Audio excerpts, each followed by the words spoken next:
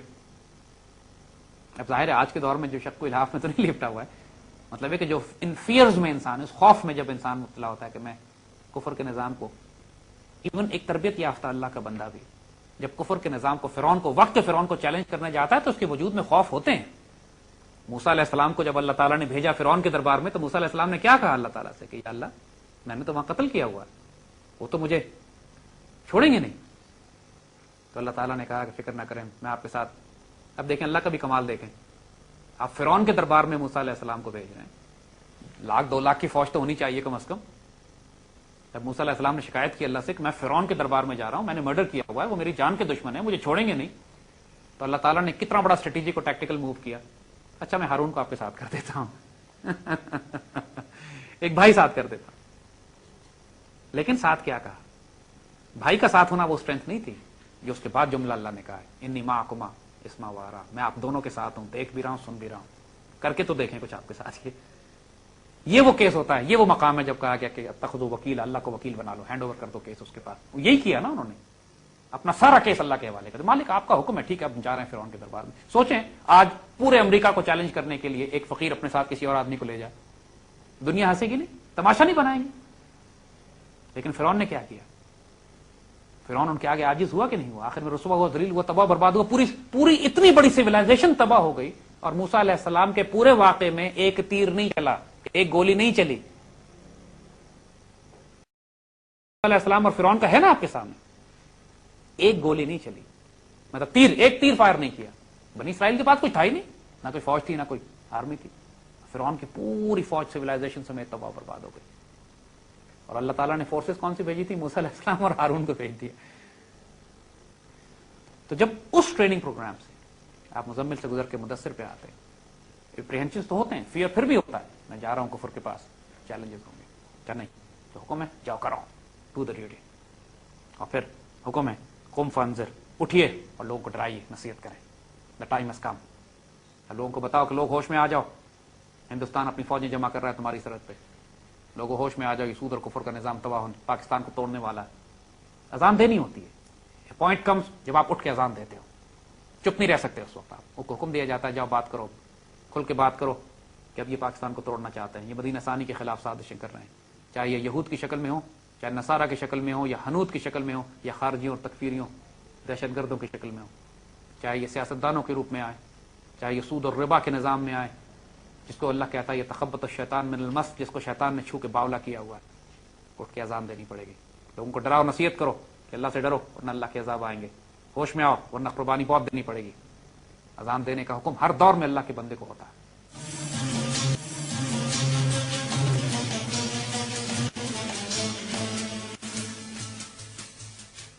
رب کا فکبر، رب کی بڑائی بیان کر. رب کی بڑائی کا مطلب صرف نعرے تکبیر نہیں ہے. رب کی بڑائی بیان کرنے کا مطلب ہے کہ رب کی زمین پہ رب کا نظام بھی ہوگا. اب سود اور ربا کا نظام نہیں چلے گا. اب یہاں خلافت راشدہ کی بنیاد پر، بیت المال کی بنیاد پر، سونے اور چاندی کی بنیاد پر حلال اکنامک ماڈل ہوگا. رب کی بڑائی بیان کرنے کا مطلب ہے کہ اب یہاں کفر کا بنایا ہوا ڈیموکریسی اور ڈکٹیٹرشپ نہیں ہوگا.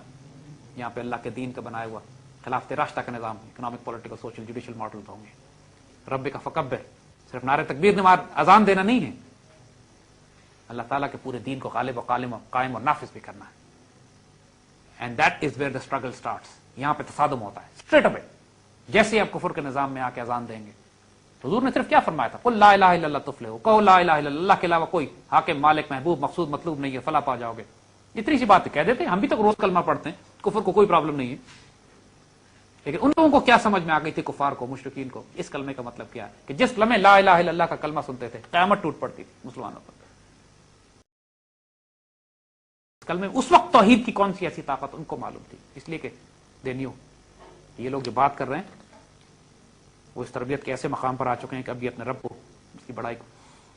تو اس کے بعد جو پورا ٹریننگ پروگرام ہے مدثر کا،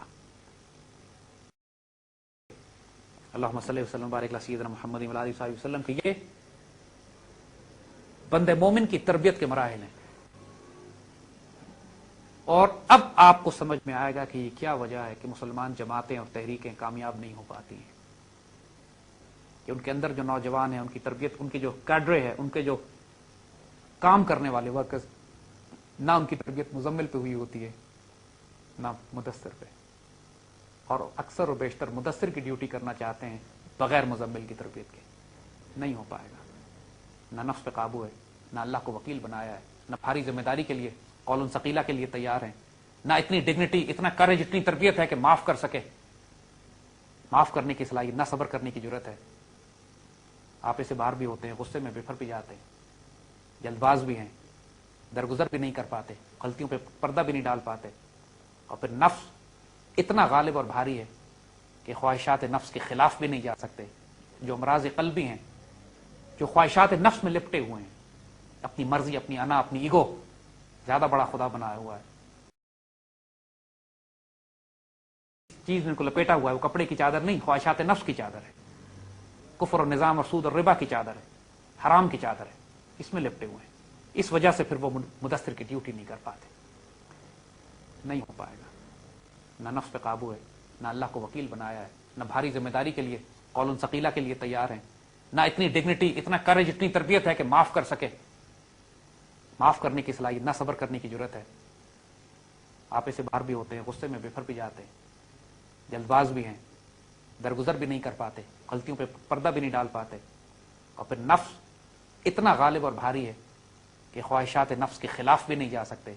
جو امراض قلبی ہیں، جو خواہشات نفس میں لپٹے ہوئے ہیں، اپنی مرضی، اپنی انا، اپنی ایگو زیادہ بڑا خدا بنایا ہوا ہے، جن خواہشات، جس مزمل سے لپٹے ہوئے ہیں، جن چیز ان کو لپیٹا ہوا ہے، وہ کپڑے کی چادر نہیں، خواہشات نفس کی چادر ہے، کفر اور نظام اور سود اور ربا کی چادر ہے، اس میں لپٹے ہوئے ہیں. اس وجہ سے پھر وہ مدثر کی ڈیوٹی نہیں کر پاتے. تو اس حوالے سے میرے بچوں، کوئی اگر سوال ہو آپ لوگوں کا، باری باری بسم اللہ کوشش کریں گے چند سوالوں. جی بیٹا، میرا بیٹا. میرا سوال آپ سے یہ کہ ہم نوافل تو ادا کر دیتے ہیں، ایک ہمارا اپنی نفسیات کو دبا لیتے ہیں اور اپنی خواہشات کو اللہ کی راہ میں قربان کر دیتے ہیں، لیکن اپنی نمازوں میں، اپنی عبادات میں وہ عشق وہ کیسے لائیں ہم، جو ہمارے صحابہ کی نمازوں میں تھا، وہ کیسے لائیں ہم؟ بیٹا دیکھو، آپ نے سوال یہ کیا ہے کہ آج اپنی نمازوں میں ہم وہ سوز، وہ گداز، وہ نرمی کیسے لے کر آئیں، اپنی مال کا، اپنی عزت کا، اپنی آبرو کا خوف ہو. جب آپ کو یہ معلوم ہو کہ سوائے اللہ کے اب کائنات میں میرا کوئی آسرا اور کوئی بھروسہ نہیں رہ گیا، اس وقت نمازوں میں سوز آتا ہے. آپ خود اپنی زندگیوں میں نوٹ کرو، آپ کا کوئی پیارا بیمار ہو، مرنے والا ہو، اور ڈاکٹر یہ کہہ دے کہ بیٹا اب صرف دعا ہی بچا سکتی ہے اس کو، اس رات دیکھیں پھر آپ کے آنسو کیسے نکلتے ہیں نماز میں. ایسے ہی ہوگا نا. جب تک دل نہ ٹوٹے اس وقت تک نماز میں سوز نہیں آتا. جب تک انسان کی زندگی میں کوئی ایسا طوفان نہ آئے جو اس کے وجود کو ہلا کے نہ رکھ دے. اقبال نے اسی لیے تو دعا دی تھی، سوچتے کیوں نہیں ہو، خدا تجھے کسی طوفان سے آشنا کر. موجوں میں اضطراب نہیں ہے. جو انسان ٹھنڈی پرسکون زندگی گزار رہا ہے، جس کو غافل اتنا ہے، اس کو زندگی میں مست ہے، جو کھانا پینا مل رہا ہے، روپیہ پیسہ اس کے پاس ہے، کیریئر کاروبار ٹھیک ہے اس کی زندگی، کئی سال کے وسائل خزانے اس کے پاس پڑے ہوئے ہیں، نہ اس کو رزق کا کوئی مسئلہ ہے، نہ اس کو صحت کی کوئی پرابلم ہے، نہ اس کو طاقت پاور اس کے پاس ہے، نہ کسی کا خوف ہے دنیا میں اس کو کسی بات کا. اس کے دل میں گداز کیسے پیدا ہوگا؟ نہیں ہوگا. وہ تو اس وقت ہوتا ہے جب انسان دکھی ہوتا ہے. اسی لیے اتنے لوگ مسلمان ہو گئے. اگر کنورٹس کی سٹوریز، کہانیاں سنو، یوسف اسلام، کیٹ سٹیونز، آدمی اس وقت مسلمان ہوا، اس کا دل اللہ کی طرف اس وقت ہوا جب وہ موت کے قریب پہنچ گیا. کتنے لوگوں، سٹیونز مرنے کے قریب پہنچ گیا، اس وقت اس کو اللہ یاد آیا، اللہ کو ڈھونڈا، تلاش کیا، حقیقت ملی، ماشاءاللہ مسلمان ہو کے یوسف اسلام بن گیا. ہزاروں لوگوں کی مثالیں ایسی ہیں. جب دل ٹوٹتا ہے نا، تو دل جب نرم ہوتا ہے اس وقت نماز میں گداز ہوتا ہے. اور اسی لیے بندہ مومن جو ہوتا ہے، اللہ کے بندے کی صفت خاص یہ ہوتی ہے کہ وہ لوگوں کے جب دکھ بانٹتا ہے، یتیم بیوہ مسکین کے پاس جاتا ہے. حضرت عمر رضی اللہ تعالیٰ عنہ کا واقعہ یاد کرو. حضرت عمر کے بارے میں تو یہ مشہور ہے کہ وہ جلالی تھے، شیطان ان کو دیکھ کے راستہ کاٹ لیتا تھا. اور ان عمر کا حال یہ ہے کہ ایک بڑھیا اپنے بچوں کو کھانا کھلانے کے لیے پتیلے میں کچھ ڈال کے ابال رہی تھی، اور سیدنا عمر جب ان کے پاس سے گزرے، دیکھا بچے رو رہے ہیں اور وہ بڑھیا بچوں کو کھلا نہیں رہی، بس کھانا پکایا جا رہی ہے. پوچھا انہوں نے، بڑھیا کو ڈانٹا کہ کھلاتی کیوں نہیں ہے بچوں کو کھانا، بچے رو رہے ہیں بھوک سے. تو بڑھیا رو پڑی. پتیلی کا ڈھکنا ہٹا کے دیکھا تو اس میں پتھر ابل رہے تھے. کہتی کھانا نہیں ہے ہمارے پاس, بچوں کو میں تسلی دے رہی ہوں کہ کھانا پک رہا ہے کہ بھوک سے یہ سو نہ جائے. سیدنا عمر دھاڑے مار مار کے رونے لگے وہاں پر, اتنا روئے کہ بے ہوش ہونے والی حالت بن گئی. بھاگے بھاگے واپس بیت المال آئے, بوریاں اٹھائیں کھانے کی, اپنے کندھے پہ ڈالی. غلام نے کہا سیدی میں اٹھا لیتا ہوں. فرماتے ہیں قیامت کے دن تو میرا بوجھ نہیں اٹھائے گا, یہ میرا بوجھ ہے. خود اٹھا کے اس بڑھیا کے پاس آئے, اپنے سامنے کھانا پکوا کے. پھر غلام نے کہا کہ اب چلیں. اب تو وہ کہتے ہیں مالک سوائے آپ کے اور کچھ نہیں چاہیے, حضور صلی اللہ علیہ وآلہ وسلم کے قدمین شریفین کے اور کچھ نہیں چاہیے. ان کے لیے زندگی کا مقصد ہوتا ہے حضور کے قدموں میں پہنچنا, اس کے علاوہ کائنات کی کوئی خواہش ہوتی نہیں ہے ان کی. جب انسان اس مقام پر پہنچتا ہے, موتو قبل تموتو کہا گیا ہے اس کو فقراء کی زبان میں, مرنے سے پہلے مر جاؤ. اور مرنے سے پہلے مرنے کا مطلب یہی ہے کہ انسان اپنی خواہشات نفس کو اس طرح ختم کر دے کہ نفس کی خواہشیں ختم ہو جائیں, وہ نفس امارہ نفس مطمئنہ میں تبدیل ہو جائے. اور نفس مطمئنہ وہ نفس ہوتا ہے جو راضی, نام ہی اس کا نفس مطمئنہ, یہ راضی نفس ہے. اور اسی لیے جس کو نفس مطمئنہ نصیب ہوتا ہے, قرآن ان کے بارے میں کہتا ہے یا ایتھا النفس المطمئنہ ارجع الی ربک راضیۃ مرضیہ, اے نفس مطمئنہ اپنے رب کی طرف اس حالت میں لوٹو کہ آپ اس سے راضی, اللہ آپ سے راضی. جو اللہ سے راضی ہو گیا اور اللہ اس سے راضی ہو گیا, ان کو لکھا جاتا ہے رضی اللہ عنہم, صحابہ کو. لیکن صحابہ کو رضی اللہ لکھا جاتا ہے, لیکن اللہ تو ظاہر ہے بعد میں بھی بہت لوگوں سے راضی ہے اور وہ اللہ سے راضی ہیں. یہ نفس مطمئنہ کی کیفیت جس کو حاصل ہو جائے, جس کی خواہشات نفس اس دنیا کی ختم ہو جائے, وہ پھر جیتا مرتا اللہ کے لیے, اپنی ذات کے لیے نہیں. نہ خواہشات ہوتی ہیں اس کی, نہ کوئی انتقام اس کا ہوتا ہے, نہ غصہ اس کی ذات کا ہوتا ہے, نہ جلال کچھ بھی اس کی ذات سے, اس کا اپنی ذات سے تعلق ہی واسطہ کوئی نہیں. وہ ہے اس لیے کہ اللہ رسول کی ڈیوٹی کرنی ہے, اس لیے کہ اللہ ان صلاتی و نسکی محیائی مماتی للہ رب العالمین, میری زندگی کا مقصد تیرے دین کی سرفرازی, میں اسی لیے مسلمان نہ اسی لیے نمازی. یہ مقام جب اللہ تعالیٰ عطا فرما دیتا ہے نا کسی بندے مومن کو, موتو قبل تموتو, مرن تو اگے مر گئے باہو, تب مقصد نو پایا ہو. حقیقت اس وقت عطا ہوتی ہے جب انسان خواہشات نفس سے اتنا اوپر چلا جاتا ہے کہ سوائے رب کی ذات کے, یریدون وجہ اللہ, اللہ کی ذات کے طالب ہوتے ہیں بس یہ لوگ.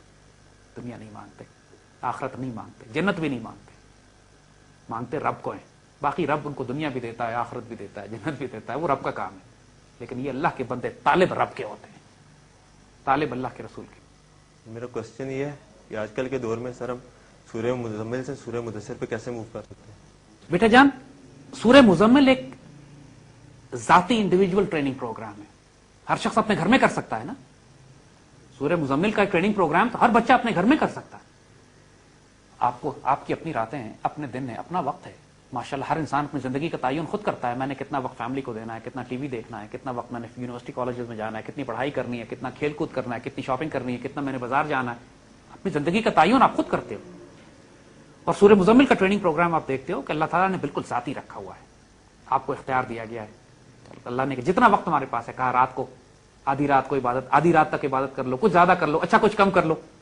معلوم ہے تمہیں دن میں ذمہ داریاں, رسپانسبلٹیز ہیں تمہارے پاس, لیکن اپنے آپ کو اس تمام ماحول رسپانسبلٹی سے الگ کر کے وتبتل الیہ تبتیلا, کچھ اللہ تعالیٰ کے ساتھ اپنا تعلق, پرائیویٹ ذاتی تعلق بھی قائم کرو. Have a personal direct relationship with Allah سبحانہ و تعالیٰ اینڈ رسول اللہ صلی اللہ علیہ وآلہ وسلم. وہ جو بات ہم پہلے بھی کر چکے ہیں بچوں, کہ جنرلی تو رسول اللہ صلی اللہ علیہ وآلہ وسلم ہمارے نبی ہیں, لیکن ان کو مرشد تسلیم کرنا ہے. اور مرشد کا مطلب ہے کہ میرا ایک ذاتی تعلق ہو رسول اللہ کے ساتھ, صلی اللہ علیہ وآلہ وسلم کے ساتھ. جس طرح صحابہ کرام مجموعی طور پر اس امت کا حصہ ضرور ہیں, لیکن ہر ایک کا رسول اللہ سے ایک ذاتی تعلق ہوتا ہے. ہر ایک کا اپنا ایک مقام ہے حضور کے دربار میں. کوئی عشرہ مبشرہ میں سے ہیں, کوئی خلفائے راشدین میں سے ہیں, کوئی اہل بدر میں سے ہیں, کوئی بیت رضوان والوں میں سے ہیں, کوئی خطبہ حجۃ الوداع والے میں سے ہیں, کوئی اصحاب الصفہ والے میں سے ہیں. ہر صحابی کا اپنا درجہ متعین ہے اور اپنا ذاتی تعلق ہے حضور کے ساتھ. اسی طرح آج بھی میری جان, ہر امتی کا حضور سے ایک ذاتی تعلق ہو سکتا ہے, اور حضور کے دربار میں اس کا ایک مقام متعین ہے. اس کے عشق, اس کے پیار, اس کے جنون, اس کی محبت پہ, اس کی قربانی پہ, اس کے خلوص پہ ہر امتی کا ایک درجہ متعین کیا جاتا ہے اللہ اس کے رسول کے دربار میں, ماشاءاللہ. تو یہ سورہ مزمل کا ٹریننگ پروگرام ذاتی ہے. لیکن آف کورس ایک بات, کوئی بھی ٹریننگ پروگرام ہو بغیر استاد, بغیر مرشد کے ہوتا نہیں ہے. استاد چاہیے ہوتا ہے. مرشد تلاش کرو, ایک اچھے استاد تلاش کرو جو روحانی دنیا کے استاد ہیں. علماء حق میں سے بھی آپ کو ایسے لوگ ملیں گے, فقراء کاملین میں سے بھی ایسے لوگ ملیں گے. ان کو تلاش کرو, کیونکہ کوئی کام اعلیٰ سے اعلیٰ انسان اس پر عمل نہیں کر پاتا, کیونکہ اس میں بہت ساری کیفیات, اس سورہ مزمل کی پہلی 11 آیتوں میں بھی ایسی ہیں جن کا تعلق انسان کی قلبی وارداتوں میں سے, انسان کے دل کے امراض سے. جہاں پہ کہا گیا کہ درگزر کرو, معاف کرو, آنریبل رہو, ڈگنیفائڈ رہو, صبر کرو. یہ ساری آزمائشیں قلب کی ہیں نا, بھاری ذمہ داری آپ پر آنے والی ہے. صرف فزیکل ایفرٹ نہیں ہے, قلبی کوششیں بھی, قلبی بے کیفیات ہے. یہاں پر پھر آپ کو ایک ایسا استاد چاہیے جو اس مقام پر فائز ہو, جس کو اللہ کی طرف سے اتھارٹی اور اجازت اس بات کی ہو کہ انسان کا تزکیہ کر سکے. اس کو تزکیہ کرنا کہتے ہیں, جو آپ کی طرف پر نا, جو آپ کی نیتوں کو درست کرتا ہے, جو آپ کے امراض قلبی کو دیکھتا ہے. ایک ہی عمل, انسان ساری رات تہجد پڑھے, اگر نیت یہ کر لے کہ میں نے جنت حاصل کرنی ہے, ٹھیک ہے, جنت مل جائے گی. ساری رات تہجد پڑھے, نیت یہ کرے کہ دنیا والے کہیں گے بڑا تہجد گزار ہے, نشان پڑ جائے گا میرے ماتھے پہ بھی اور پاؤں پہ بھی, تباہ برباد ہو جائے گا اسی نیت سے. تو عبادت تو ایک ہی جیسی ہے, نیت کے فرق سے اجر تبدیل ہو جاتا ہے, نیت کے فرق سے فیض تبدیل ہو جائے گا. یہ مرشد درست کرتے ہیں. یہ کام مرشد کا ہے کہ آپ کی نیت کو کس طرح درست کر کے, ورنہ حوث چھپ چھپ کے سینوں میں تصویریں بناتی ہے. وہ ایک باپ نے, ایک بہت بڑی محفل تھی, لوگ سو رہے تھے سارے اس کے اندر, تو ایک باپ نے آدھی رات کو اپنے بیٹے کو اٹھایا اور بیٹے سے کہا کہ آؤ تہجد پڑھیں. تو باپ اور بیٹے نے تہجد پڑھی. تہجد پڑھنے کے بعد بیٹا باپ سے کہتا ہے کہ بابا دیکھیں ہم کتنے اچھے لوگ ہیں کہ سارے سو رہے ہیں اور ہم نے تہجد پڑھ لی.